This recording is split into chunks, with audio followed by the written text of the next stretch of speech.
సిద్దిపేట జిల్లా అక్కనపేట మండలంలో ఉపాధి హామీ పనుల్లో ప్రమాదం, తల్లి కూతురు మృతి. సిద్దిపేట జిల్లా ఉస్నాబాద్ నియోజకవర్గంలోని అక్కనపేట మండలం గోవర్ధనగిరి గ్రామంలో శనివారం దారుణం చోటు చేసుకుంది. ఉపాధి హామీ పనుల్లో భాగంగా గుంత తీయడం జరుగుతున్న సమయంలో అకస్మాత్తుగా బండరాళ్లు కూలిపడడంతో తల్లి కూతురు అక్కడికక్కడి ప్రాణాలు కోల్పోయారు.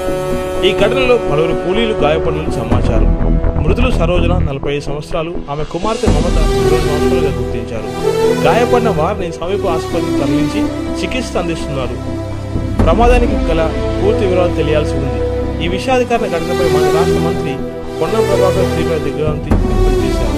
జిల్లా కలెక్టర్తో మాట్లాడి ఘటనకు గల కారణాలపై సమగ్ర విచారణ జరిపించాలని అధికారులను ఆదేశించారు. గాయపడిన వారిని మెరుగైన వైద్యం అందించాలని సూచించారు.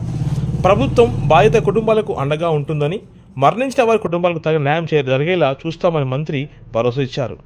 ప్రస్తుతం ఈ ఘటనపై అధికారులు దర్యాప్తు కొనసాగిస్తున్నారు.